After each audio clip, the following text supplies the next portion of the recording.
విశ్వాసం అనున్నది నిరీక్షింపబడు వాటి యొక్క నిజస్వరూపమును అదృశ్యమైనవి ఉన్నవి అనుటకు రుజువునై ఉన్నది. ఇంగ్లీష్ బైబిల్లో రాయబడింది, వాట్ ఈస్ ఫెయిత్? విశ్వాసం అంటే ఏంటి? It is confident assurance that we hope for is going to happen. దాని అర్థం ఏంటంటే, విశ్వాసం అంటే ఏంటి? విశ్వాసం అంటే దేవుడు చేస్తాడు, దేవుడు నా జీవితంలో ఇది చేయబోతున్నాడు అని చూడని దాన్ని ఒక దృఢ విశ్వాసంతో, నిశ్చయతతో చూడని దానిని నమ్మటమే విశ్వాసం అంటారు. హల్లెలూయా. చూడని దానిని అంటే మీ జీవితంలో ఏదైతే దేవుడు మీకు వాగ్దానం చేశాడో, ప్రవచనం చెప్పాడో, అది నేను నెరవేరుస్తాను అని దేవుడు మాట ఇచ్చినప్పుడు అది జరగకుండానే మీరున్న స్థితి చూస్తుంటే ఆ వాగ్దానానికి, ఆ ప్రవచనానికి చాలా దూరంలో ఉన్నారు. అది ఇప్పుడు జరుగుతుందా? ఇలాంటి పరిస్థితుల్లో జరుగుతుందా? సాధ్యమేనా అనే ఆలోచన, మనస్తత్వంలో మీరున్నారు. కానీ విశ్వాసం అంటే దేవుడు అంటున్నాడు, చూడని దానిని ఇది జరుగుతుంది, నా జీవితంలో కొత్త ఆశీర్వాదం రాబోతుంది, దేవుడు నా జీవితంలో నేను ఎప్పటి నుంచి అయితే దేవుని ఆత్మలో బలపడాలి, ఈ అప్పుల సమస్యల నుంచి విడిపించబడాలి, ఆర్థికంగా దీవించబడాలి, మంచి ఆరోగ్యం కలగాలి, నేను సంతోషంగా ఉండాలి, ఆత్మలో ఆనందించాలి అని ఎవరైతే ఆశిస్తున్నారో, విశ్వాసం ఉంచితే, నమ్మితే అది ఖచ్చితంగా జరుగుతుంది అని చెప్తున్నాడు. అయితే ఈ అధ్యాయంలో ఎవరైతే విశ్వాసం ఉంచారో విశ్వాస వీరులు అంటారు, హీరోస్ ఆఫ్ ఫెయిత్. విశ్వాసం ఉంచి వాళ్ళు గొప్ప గొప్ప కార్యాలు చేశారంట. ఉదాహరణకి 4వ వచనంలో ఏబేలు గురించి రాయబడింది. ఏబేలు విశ్వాసం ద్వారా అంట దేవుడికి శ్రేష్టమైన బలిని ఇచ్చాయంట. అంటే అంగీకారమైన బలి, మంచి బలిని దేవుడికి అర్పించి తను నీతిమంతుడుగా దేవుని దృష్టిలో నిలబడ్డాడు. అందుకే తన బలిని చూసి దేవుడు ఏబేలుని కయీను చంపేసినప్పుడు అంట తన రక్తం మొరపెడుతుందంట, దేవా నా సహోదరుడు నన్ను చంపేశాడు అని. భూమి మీద మొట్టమొదటిగా జరిగిన మర్డర్లో తన రక్తం భూమి మీద నుంచి మొరపెడుతుంది అని దేవుడు చెప్తున్నాడు. అది ఎలా జరిగిందంటే తను దేవుడికి శ్రేష్టమైన బలిని ఇచ్చాడు. అంటే అంగీకారమైన బలి. శ్రేష్టమైన బలి అంటే దేవుడికి ఇష్టానుసారమైన బలి ఇచ్చాడు. ఎలా ఇచ్చాడంటే విశ్వాసం ద్వారా. దేవుడు అసాధ్యమైన కార్యాలు చేయాలంటే మనం కూడా అసాధ్యమైన పనులు దేవుడి కొరకు చేయాలి. అలా చెల్లించకుండా దేవుని ఆశీర్వాదాలు మీ దగ్గరికి రావు. Pay the price. అభిషేకానికి కనుకైనా, అద్భుత కార్యాలు జరగాలన్నా, జీవితంలో ఇంకో మెట్టు వెళ్ళాలన్నా దానికి తగిన మూల్యం చెల్లించాలి. అది పాస్టర్ అయినా, ఒక బిలీవర్ అయినా, ఎవరైనా సరే ఆ త్యాగము, ఆ సమర్పణ అది చేసినప్పుడు దేవుడు ఆయన తరపున ఆయన స్పందిస్తాడు. ఈ మధ్యకాలంలో మేము దేవుడి నుంచి నేర్చుకున్న మాట ఏంటంటే, మీరు ఒక అడుగు వేస్తే నేను సహాయం చేస్తా. మనం చేతులు కట్టుకొని కూర్చున్నంత కాలం దేవుడు సహాయం చేయలేడు. మనంతట మనం తెగించి ఒక అడుగు వేస్తే అప్పుడు దేవుడు మన కోసం 100 అడుగులు వేస్తాడు. ఈరోజు చాలామంది భక్తి చేస్తున్నారు, నేర్చుకుంటున్నారు, కానీ రిస్క్ చేయలేకపోతున్నారు. వాళ్ళ జీవితాల్లో తెగించలేకపోతున్నారు, తెగించి ముందు అడుగు వేయలేకపోతున్నారు. దాన్ని బట్టి దేవుని కార్యాలు జరగట్లా, దేవుని కార్యాలు చూడలేకపోతున్నారు. కానీ దేవుడు ఎలాంటి దేవుడు అంటే మన యేసు ప్రభు ఒకసారి ఆయన 3 రోజులు ప్రసంగం చేసిన తర్వాత ఆయనకు తెలుసు మనుషులు నడుచుకొని మళ్ళీ వాళ్ళ గ్రామాలకి, వాళ్ళ ఊర్లోకి వెళ్ళాలంటే రాత్రి అయిపోద్ది, వాళ్ళకి ఆహారం లేదు, మూర్ఛిల్లి పడిపోతారు అని చెప్పి మీ దగ్గర ఏమైనా ఉందా అని అడిగినప్పుడు శిష్యులు లెక్కేశారు. ఇన్ని సంవత్సరాలు డబ్బులు కావాలి, జీతాలు కావాలి, ఇంత డబ్బు ఉంటేనే వీళ్ళంతమందికి పెట్టగలం ప్రభువా, ఇంత రొట్టెలు అవుతాయి, ఇంత ఫుడ్ కావాలి అని చెప్పినప్పుడు మీ దగ్గర ఏం లేదా అని అడిగారు ప్రభు. అంటే ఒక చిన్న పిల్లోడు వచ్చి, ప్రభువా చూడు నా దగ్గర ఇవే ఉన్నాయి, నా టిఫిన్ బాక్స్లో 5 రొట్టెలు 2 చేపలు ఉన్నాయి అన్నప్పుడు శిష్యులు అన్నారు, ఇది ఎక్కడ సరిపోతాయి ప్రభువా, ఇవి ఎక్కడికి, ఏ పాటికి వస్తాయి, ఒకరిద్దరు కూడా తినడం ఇబ్బందే అన్నప్పుడు ప్రభు వారు దాన్ని అంట విశ్వాసంతో విరిచి వాళ్ళకి పంచిపెట్టినప్పుడు కొన్ని వేల మంది తిని ఇంకా మిగిలాయి, ఇంకా 12 గంపలు మిగిలాయని రాయబడింది వాక్యంలో. అయితే మన జీవితంలో కూడా మనం మన దగ్గర ఉన్న 5 రొట్టెలు చేపలు అంటే మన సమయం, మీ సమయం, మీ ఆర్థిక విషయాలు, మీ భక్తి దేవుడికి మీరు సమర్పించినప్పుడు, మీ విశ్వాసం, మీరు పరిశుద్ధత, దేవుడి దగ్గర పెట్టినప్పుడు దేవుడు దాన్ని దీవించి బహురతులుగా దాన్ని విరిచి ఇచ్చినప్పుడు చాలా మందికి ఉపయోగకరంగా ఎలా అయితే ఆహారం ఉందో అలాగే మీ జీవితం అనేకులకి దీవెనకరంగా ఉంటుంది. చాలాసార్లు మనం తెగించాం, నేను ఎందుకు ప్రభా, నేను ఎందుకు చేయాలి ప్రభా, నా వల్ల వద్ది, నా దగ్గర ఇంతే ఉంది కదా, నా దగ్గర ఇంతే ఉంది కదా, నేను ఎలా చేయను ప్రభా, నేను ఎలా చేయను ప్రభా, ఇంకెవరైనా పంపి ప్రభా అని చాలామంది ఏంటంటే వాళ్ళు చేయాల్సిన పని చేయకుండా ఉండబట్టి వాళ్ళ విశ్వాసంలో వాళ్ళు వెనక్కి వెళ్ళిపోతున్నారు. చాలామందికి ఈరోజు ప్రార్థన చేయగలరు, భక్తి చేయగలరు, కానీ విశ్వాసాన్ని కనపరచలేకపోతారు. అందుకే ఒకసారి యేసుప్రభు వారు నదిలో శిష్యులతో పాటు వెళ్తుంటే ఒక పెద్ద గాలి తుఫాన్ వచ్చింది. శిష్యులు భయపడ్డారు. యేసుప్రభు నిద్రిస్తున్నారు. శిష్యులు చాలా భయపడ్డారు. అమ్మో మేము చచ్చిపోతాయేమో, ఇంకా మేము అయిపోయామేమో అని భయపడ్డప్పుడు ఆయన్ని లేపారు. లేపి ఆయన ఏమన్నారంటే, నీకు చింత లేదా అన్నారు.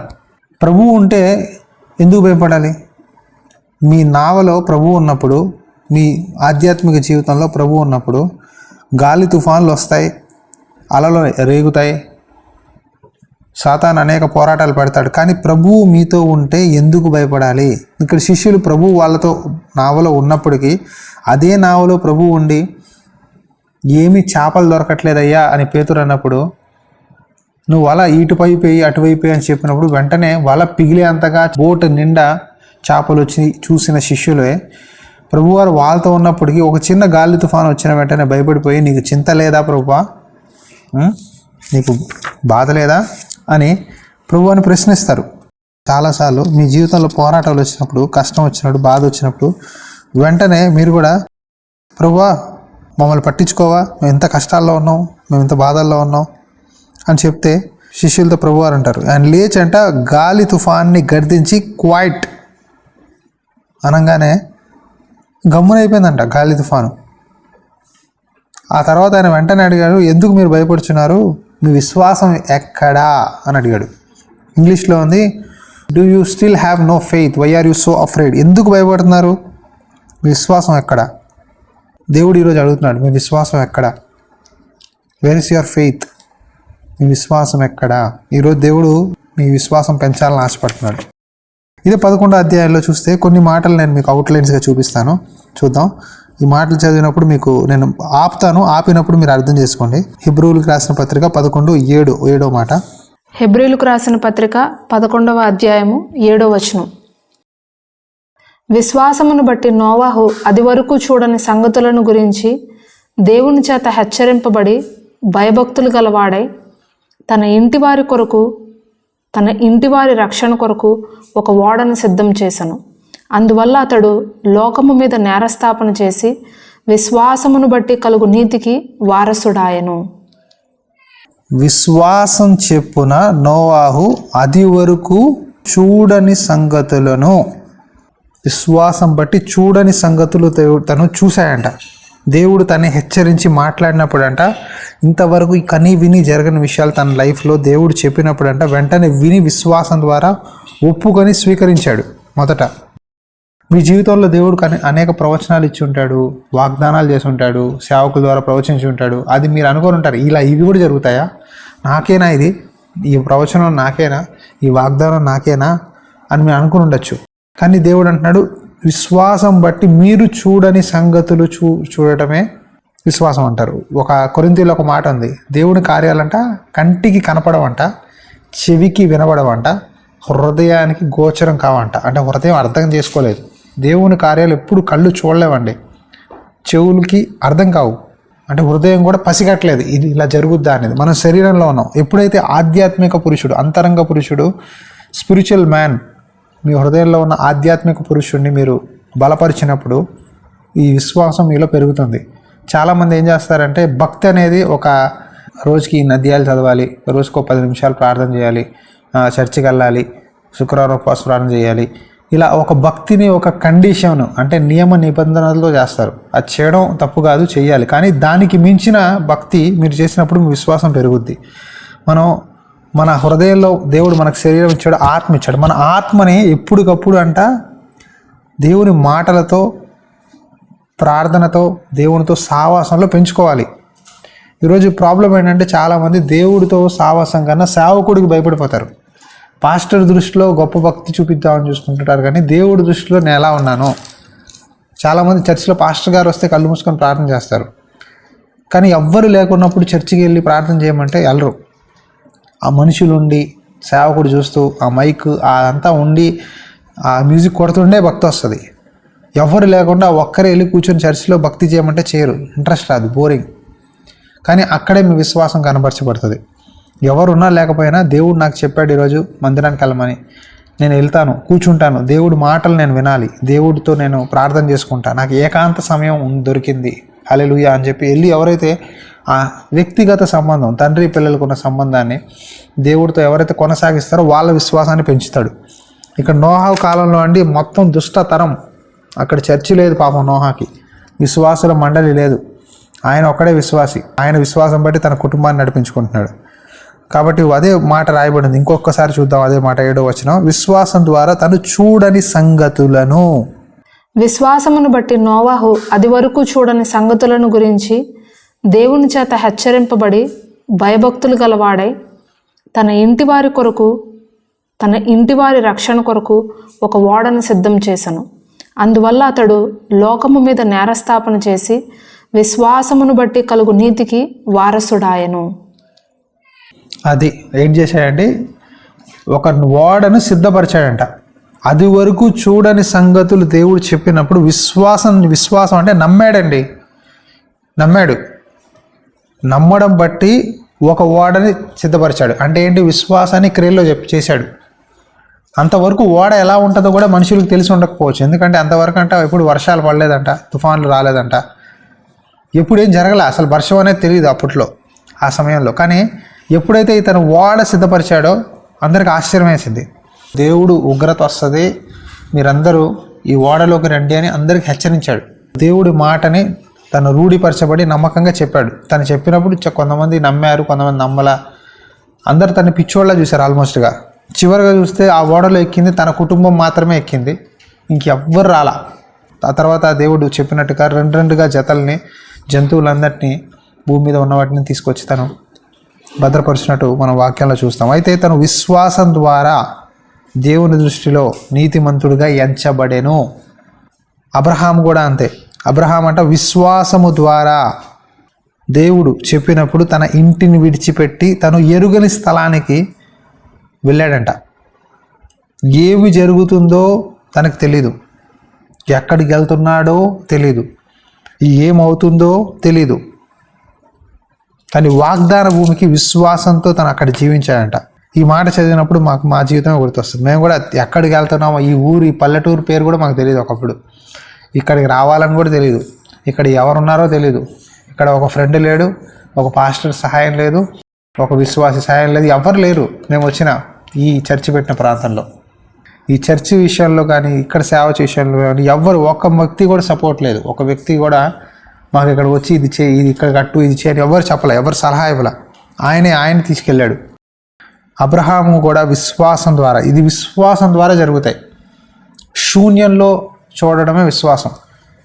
దేవుడి మాట గుడ్డిగా వినాలండి, నమ్మాలి.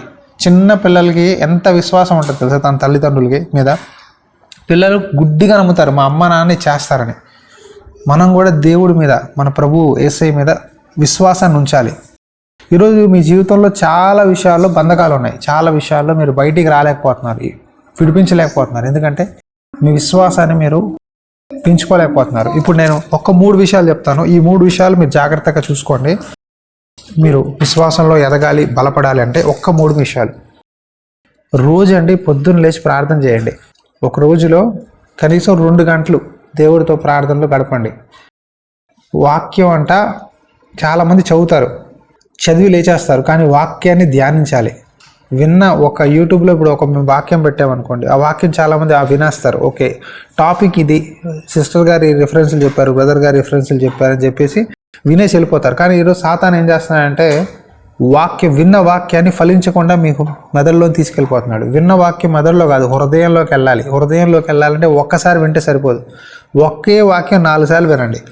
ఏం చేయాలి, ఒకే వాక్యాన్ని, మీరు వినే వాక్యాన్ని, ఈ మాటలు ఒకే వాక్యాన్ని 1 కాదు 4 సార్లు వింటే ప్రతిసారి వేరే పాయింట్ ద్వారా దేవుడు మీతో మాట్లాడతాడు. ఆ తర్వాత రాసుకోండి ఒక పుస్తకంలో దేవుడు మీతో మాట్లాడిన మాటలు. ఆ తర్వాత వాక్యాన్ని చదివి అంటే వాక్యాన్ని నోటితో ఒప్పుకోవాలి. వాక్యాన్ని వినుట వల్ల విశ్వాసం కలుగును అని ఉంది బైబిల్లో. ఏం వినాలి?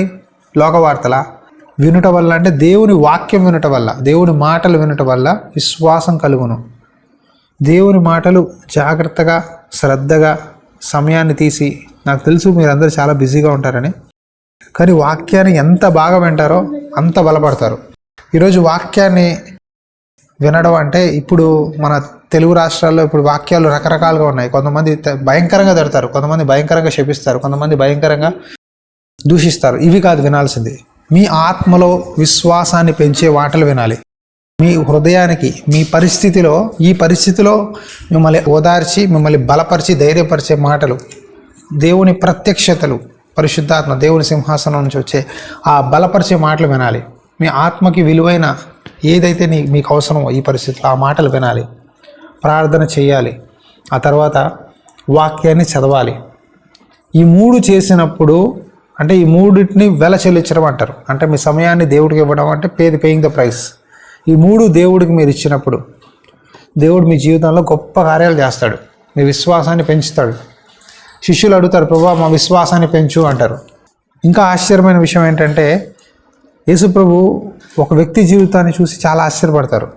ఒక శతాధిపతి వస్తాడు, వచ్చి ప్రభువారి ముందు నిలబడి, ప్రభువా నేను ఒక శతాధిపతిని, నేను ఒక అధికారిని, నా ఇంట్లో చాలామంది పనివారు ఉన్నారు, అయితే నా దాసుడు ఒకడు ఉన్నాడు, తను అనారోగ్యంతో మంచం మీద పని ఉన్నాడు, కాబట్టి తను ఏ పని చేయలేకపోతున్నాడు, తను అలా ఉంటే నేను చూడలేకపోతున్నాను. అయ్యా నాకు నీ గురించి తెలిసింది, నువ్వు ఒక చిన్న సాయం చేస్తావా, నా పనివాడిని స్వస్థపరచు అని అడిగినప్పుడు ఆ పనివాడు ఆ శతాధిపతి ఇంట్లో ఉన్నాడు, ఎక్కడో ఇంట్లో ఉంటే ఈ శతాధిపతి ప్రభువారి దగ్గరకు వచ్చాడు.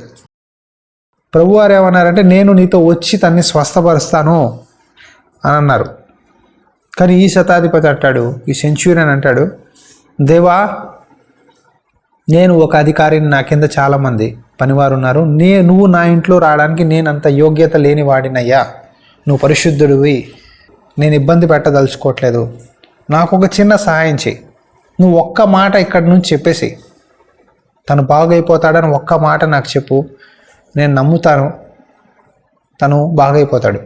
ఈ మాట ఎందుకు అంటున్నానంటే తెలుసా ప్రభువా, నేను కూడా ఒక అధికారిని కదా, నా కింద చాలామంది సైనికులు ఉన్నారు, నేను ఏదైనా పని చేయాలంటే నువ్వు ఈ పని చేయి అంటే వాళ్ళు వెళ్ళి చేసి వస్తారు, ఇంకా నేను మళ్ళీ వాళ్ళు తిరిగి వెళ్ళి చూసుకోనక్కర్లా, వాళ్ళతో వెళ్ళి ఆ పని జరిగిందా లేదా ఎలా చేశారో అని చూడక్కర్లా, నేను ఒక మాట చెప్తే వాళ్ళు చేస్తారు ప్రభువా, కాబట్టి నేను నమ్ముచున్నాను, నువ్వు కూడా అదే మాట నేను ఎలా అయితే నా పనివారికి చెప్తానో, నువ్వు యజమానివి, నువ్వు కూడా అలాగా ఒక్క మాట చెప్పు ప్రభువా, ఒక్క మాట చెప్తే నా దాసుడు స్వస్థపడతాడు అన్నప్పుడు ప్రభు ఒక మాట అన్నారు, ఇజ్రాయేలీలో కూడా నేను ఇంత గొప్ప విశ్వాసాన్ని చూడలేదన్నారు.